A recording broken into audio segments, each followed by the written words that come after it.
आप देख रहे हैं डार्क फाइल्स। तो चलिए बढ़ते हैं आज की इस कहानी की ओर। अरुण, रवि, तरुण तीनों दोस्त मिलकर अपने दोस्त ऋषि की शादी में उसके गांव जा रहे थे। ऋषि ने तीनों को कॉल कर अपनी शादी में अपने गांव बुलाया। दोस्त की शादी पर तीनों खुशी के मारे एक साथ निकल पड़े। अरुण, रवि, तरुण तीनों एक ही शहर में रहते थे और ऋषि का गांव दूसरे शहर के पास था। एक दिन का सफ़र था तो तीनों ने डिसाइड किया कि तीनों अरुण की कार से मज़े लेते हुए साथ में मस्ती करते हुए जाएंगे। तीनों गाड़ी में बातें करते हुए जा ही रहे थे कि तभी एक काला साया अरुण की कार के सामने से बहुत तेज़ी से गुजरा। अरुण ने बड़ी स्पीड में कार को ब्रेक दबा दिया। अचानक मौसम खराब हो गया। धीमी धीमी बरसात शुरू हो गई। आसमान में काले बादल छा गए, बिजलियां कड़कने लगी। तभी तरुण बोला, क्या बात है यार, अचानक गाड़ी क्यों रोक दी? इस पर अरुण बोला, पता नहीं, मुझे ऐसा लगा जैसे कोई सामने से गुजर गया हो। तभी रवि बोला, अबे चलती गाड़ी के आगे से कोई गुजर कर जाएगा तो अब तक इसी रोड पर मरा पड़ा होगा, तेरा वहम होगा। वैसे ऋषि का गांव और कितनी दूर है? इस पर अरुण बोला, लगभग 6 घंटे और लगेंगे। अरुण की बात सुनकर सभी दोस्त अरुण की ओर देखने लगे। तभी तरुण बोला, यार इस रूट से तो 6 घंटे लगेंगे ही, क्यों ना हम कलीना वाले रूट से शॉर्टकट ले लेते हैं, वहाँ से सिर्फ 2 घंटे में ही हम पहुँच जाएंगे। इस पर अरुण बोला, पागल हो गया है क्या? तुझे पता नहीं है कि वो रास्ता बड़ा खतरनाक है, वहाँ पर लोगों की अक्सर लाशें मिलती हैं, कहीं ये शॉर्टकट हमें भारी ना पड़ जाए। इस पर रवि बोला, यार ये सब बकवास है, ये मीडिया वाले ना टीआरपी के लिए कुछ भी बोल देते हैं, हम उसी शॉर्टकट से चलेंगे। अरुण के बहुत समझाने के बाद भी उसके दोस्त नहीं माने। मजबूरन अरुण को उसी शॉर्टकट पर गाड़ी को ले जाना पड़ा। रात का अंधेरा चारों तरफ फैल चुका था। हवाओं ने अपना रुख तेज कर दिया था।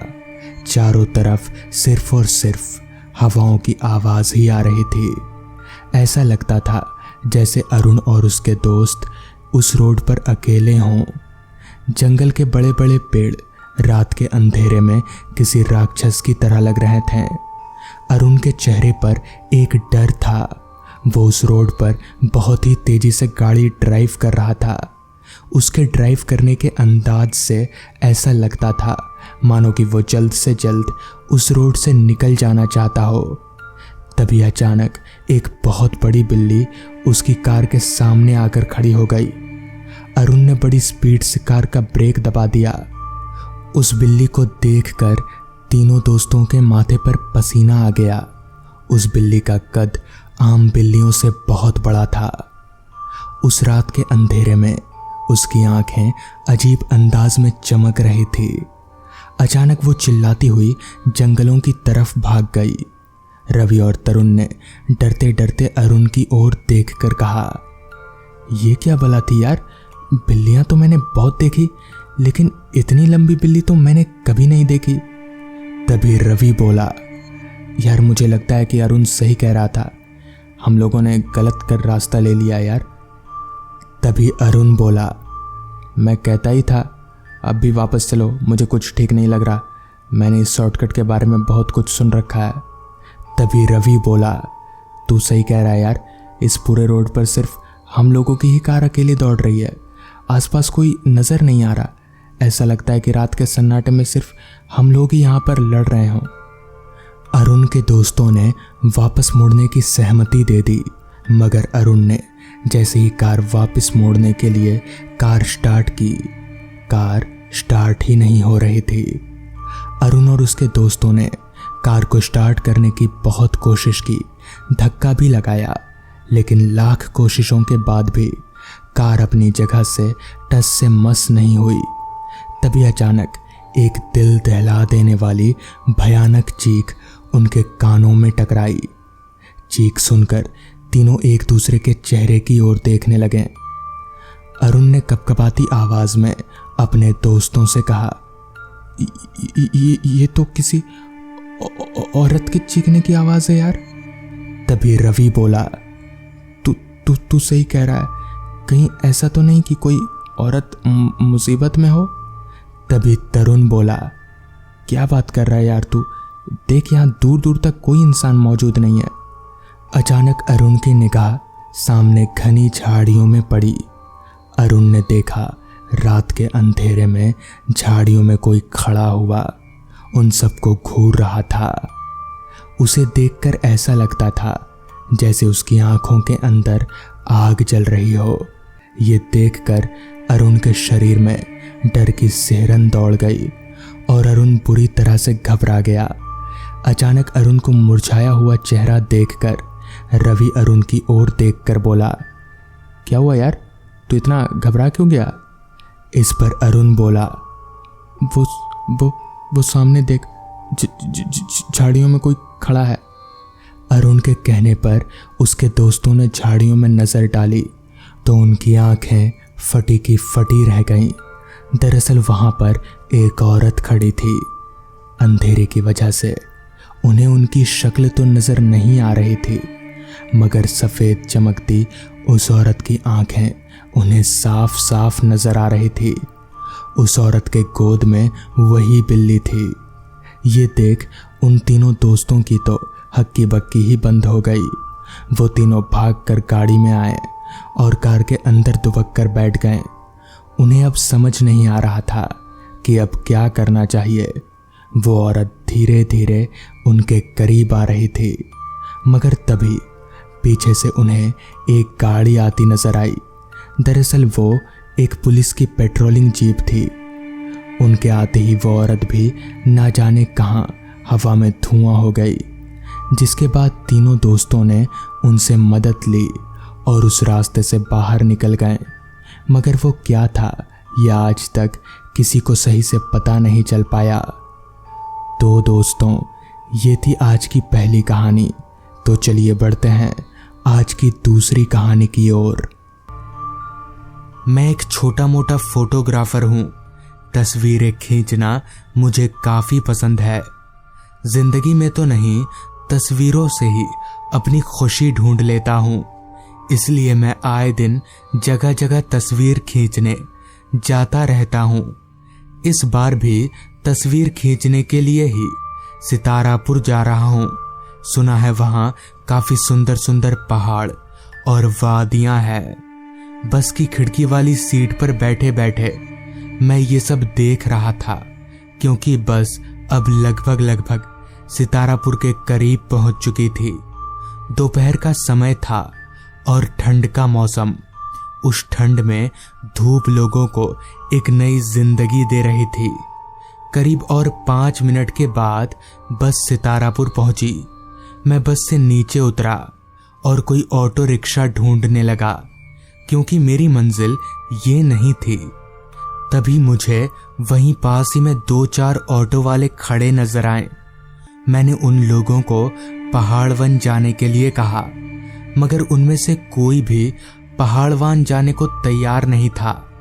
आखिरकार एक ऑटो वाला राजी हुआ, मगर वो भी 2 गुना भाड़े में। उसका कहना था, साहब उधर कोई सवारी नहीं मिलती, आपको छोड़कर ऑटो खाली ही आएगी तो क्या फायदा। अंत में मुझे उसकी बात माननी ही पड़ी, क्योंकि मेरे पास और कोई चारा जो नहीं था। जिसके बाद ऑटो मुझे लिए चल पड़ी पहाड़वन की ओर। दोपहर के लगभग 3-3:30 बज रहे होंगे। ऑटो अपनी पूरी रफ्तार से अपनी मंजिल की तरफ आगे बढ़े जा रही थी कि तभी ऑटो वाले ने मुझसे पूछा, किसी काम से जा रहे हैं पहाड़वन? इस पर मैंने कहा, जी काम से ही समझ लीजिए। फिर ऑटो वाला बोला, रहने के लिए होटल बुक कर लिया आपने? तो मैंने कहा, नहीं अभी जाकर देखूंगा। क्यों? तो इस पर ऑटो वाला बोला, साहब उधर ज्यादा होटल नहीं है, जो एक आध है वो भी अभी सीजन के टाइम पर भरे पड़े रहते हैं। होटल मिलना बहुत मुश्किल है वहां पर। कुछ ही देर में रिक्शा अपनी मंजिल यानी पहाड़वन पहुंच गई। रिक्शे वाले ने मुझसे भाड़ा लिया और वापस चला गया। तब घड़ी में समय हो रहा था शाम के 4 बजे का। वहीं पास ही में 2-4 होटल नजर आ रहे थे, तो मैं उनमें कमरा मिलने की आशा लगाकर अंदर चला गया। मगर जैसा ऑटो वाले ने कहा था ठीक वैसा ही हुआ। सारे के सारे कमरे पहले से ही बुक थे। बाकी होटलों का भी यही हाल था। थक हार कर होटल की तलाश में चलते चलते मैं काफी दूर निकल आया था, जहां पक्की सड़क खत्म और कच्चा रास्ता शुरू होता था। वहीं पास ही में एक बैठने का बेंच लगा हुआ था, लिहाजा मैं थक कर उसी बेंच पर बैठ गया। मुझे समझ नहीं आ रहा था कि अब क्या करूं। अगर रहने के लिए कोई जगह ना मिली तो मैं क्या करूंगा। मेरा काम 1-2 दिन का है भी नहीं, करीब हफ्ता भर लग जाएंगे। अभी मैं ये सब सोच ही रहा था कि तभी मेरी नजर कच्चा रास्ता से सीधे थोड़ा जंगल वाली जगह पर एक बड़े से 2 मंजिला इमारत पर गई। पता नहीं क्यों मेरा ध्यान उस घर की तरफ आकर्षित हो रहा था।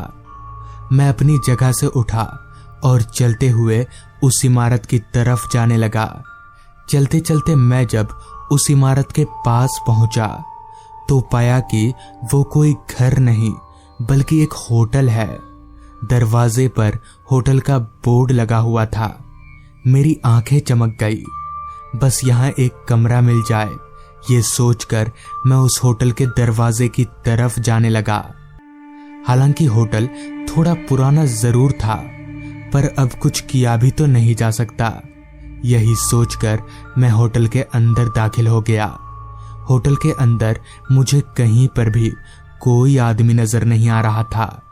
पूरा का पूरा फ्लोर एकदम खाली पड़ा था। रिसेप्शन पर भी कोई आदमी नजर नहीं आ रहा था। तभी मैंने जोर से आवाज लगाया, कोई है यहाँ पर? कमरा मिलेगा? आवाज लगाकर मैं अभी इधर उधर देख ही रहा था कि तभी रिसेप्शन पर एक बूढ़ा आदमी बोला, जी कमरा मिलेगा, आइए। पर अभी थोड़ी देर पहले तक तो वहां पर कोई नहीं था, फिर ये कहां से आ गया? खैर, मुझे कमरा मिल गया, वही बड़ी बात है। जिसके बाद मैं उस बूढ़े आदमी के साथ साथ जाने लगा।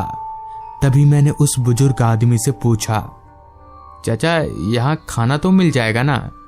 तो इस पर चाचा ने कहा, खाना नहीं मिलेगा, खाना आपको बाहर से खाना होगा। यहाँ से थोड़ा आगे जाकर जंगल पार करिएगा तो आपको छोटा बाजार मिल जाएगा, वहीं खाना भी मिलेगा।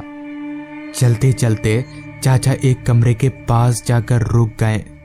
उन्होंने उस कमरे का ताला खोला, चाबी मुझे पकड़ाई और फिर वहां से चलते बने। चाचा का ये बर्ताव मुझे कुछ अजीब सा लगा। खैर, मैं कमरे के अंदर दाखिल हुआ। कमरा ठीक ठाक साफ सुथरा ही था, ज्यादा चीजें नहीं थी कमरे में। खैर, मैं अपना बैग एक कोने में रखकर पलंग पर गिर गया। ठंड का मौसम होने के कारण लगभग अंधेरा हो चला था। मैं इतना थक गया था कि पलंग पर से उठने का मन ही नहीं कर रहा था, और इसी तरह लेटे लेटे कब मेरी आंख लग गई पता ही नहीं चला। फिर जब मेरी आंख खुली तो तब तक पूरी तरह से अंधेरा हो चुका था। रात के 7 बज रहे थे। मुझे याद आया कि यहाँ खाना नहीं मिलेगा। मैं तुरंत अपनी जगह से उठा और कमरे से बाहर निकला, मगर ये क्या, कॉरिडोर में पूरा अंधेरा पसरा हुआ था। कहीं पर भी एक भी लाइट नहीं जल रही थी। मैं वापस अपने कमरे में आया और बैग में से एक बैटरी टॉर्च लेकर वापस बाहर निकला। चलते चलते मैं रिसेप्शन पर पहुंचा तो वहां पर भी कोई लाइट नहीं जल रही थी। मुझे बड़ा अजीब लगा कि आखिर बात क्या है, कहीं कोई लाइट क्यों नहीं जल रही। खैर, मुझे देर हो रही थी तो मैं होटल से बाहर निकल उस बाजार की तरफ जाने लगा जिधर का पता उस बुजुर्ग आदमी ने बताया था। रास्ता पूरी तरह से जंगलों से घिरा पड़ा था। लाइट तो दूर, एक आदमी तलक भी नजर नहीं आ रहा था। पूरा का पूरा माहौल सन्नाटे में डूबा हुआ था। लग नहीं रहा था कि इधर कोई बाजार भी होगा, मगर जब उस बूढ़े आदमी ने कहा है तो शायद इधर ही होगा। यही सोचकर मैं आगे बढ़ता रहा। सुबह के मुकाबले ठंड काफी बढ़ चुकी थी। अभी मैं आगे की तरफ चल ही रहा था कि तभी सामने की तरफ मुझे छोटा सा बाजार जैसा नजर आया। 4-5 दुकानें थीं, मगर सारी बंद थीं। बहुत ढूंढने के बाद एक खुली हुई दुकान नजर आई। वो एक बहुत ही छोटा सा ढाबा था। ढाबे पर कोई ग्राहक नहीं था। ढाबे वाला चूल्हे के पास बैठा झपकियां ले रहा था। मैं चलते हुए उस ढाबे के पास गया और ढाबे वाले को आवाज लगाते हुए कहा, भाई साहब, कुछ खाने को है या सब खत्म? आवाज सुन ढाबे वाला हड़बड़ाकर उठा और बोला, बाबूजी, रोटी आमलेट होगा। मैंने सोचा यही खा लेता हूं और कुछ मिलेगा भी नहीं। यही सोचकर मैंने उस आदमी को खाना लगाने के लिए बोल दिया और मेरे बोलते ही वो रोटियां सेकने लगा। इसी दौरान उस ढाबे वाले ने मुझसे कहा, आप कहीं बाहर से आए हैं लगता है, कहाँ रुके हैं? इस पर मैंने उस आदमी को अपने होटल का पता बताया तो मेरी सारी बात सुन उस आदमी ने कहा, पर वहां तो कोई होटल नहीं है भाई साहब। इस पर मैंने कहा, अरे है होटल, आपको पता नहीं है। खैर, मैंने वहां खाना खाया और खाना पीना करके वापस होटल की तरफ लौटने लगा। रात अब तक काफी गहरी हो चुकी थी, जिसके साथ ही साथ ठंड भी काफी बढ़ चुकी थी। चलते चलते मैं होटल के पास पहुंचा तो पाया कि अभी भी होटल में एक भी लाइट नहीं जल रही है। मुझे अब काफी गुस्सा आ रहा था। मैं गुस्से से तिलमिलाता हुआ होटल के अंदर गया, मगर रिसेप्शन पर अभी भी कोई नहीं था। मैं जोर से चिल्लाया, कोई है? कैसा होटल है ये? एक भी लाइट नहीं है यहाँ पर। मगर चिल्लाने का भी कोई फायदा नहीं हुआ। मैं अपने गुस्से को काबू करके टॉर्च जलाकर अपने कमरे में आ गया और सोने की तैयारी करने लगा। चूंकि मैं काफी थका हुआ था तो कब मेरी आंख लग गई मुझे पता ही नहीं चला। ना जाने कितनी देर बाद, मगर जब मेरी आंख खुली तो कमरे के दरवाजे पर दस्तक हो रही थी। मुझे बड़ा अजीब लगा कि भला इतनी रात गए कौन होगा। मैं बिस्तर पर से उतरकर दरवाजा खोला तो सामने वही बूढ़ा आदमी था, मगर उसके हाथ में एक बर्तन था जो दूसरे बर्तन से ढका हुआ था। तभी उस आदमी ने कहा, साहब, आपको खाना चाहिए था ना, लीजिए। इस पर मैंने थोड़ा ऐंठते हुए कहा, जब भूख लगी थी तब तो आप आए नहीं, अब जब खाना खा लिया है तो आ रहे हैं। इस पर उस बूढ़े ने कहा, साहब, एक बार ढक्कन हटाकर देखिए तो सही। हालांकि मेरा मन नहीं था, मगर फिर भी मैंने उस आदमी की बात मानी और प्लेट के ऊपर से ढक्कन हटाया तो ढक्कन हटाते ही मैंने जो देखा वो देखकर मेरे होश उड़ गए। मेरी सांसें तेजी से ऊपर नीचे होने लगी। दरअसल उस प्लेट में एक कटा हुआ सर था और वो सर किसी और का नहीं बल्कि मेरा ही था। मगर ऐसा कैसे हो सकता है? मैं समझ गया कि जरूर ये कोई भूतिया मामला है। मैंने जोर से उस बुजुर्ग आदमी को धक्का दिया और जैसे तैसे वहां से भाग निकला। बाद में मुझे पता चला कि दरअसल वो होटल कब का बंद हो चुका है। असल में उस होटल में एक बार आग लग गई थी, तब से वहां ऐसा सब होता ही रहता है। तो दोस्तों, ये थी आज की कहानी। अगर आपको ये कहानी पसंद आई हो तो चैनल को जरूर सब्सक्राइब कर लें। तो मैं आपका दोस्त आर्यन जल्द ही मिलूंगा आपसे ऐसी ही एक कहानी के साथ।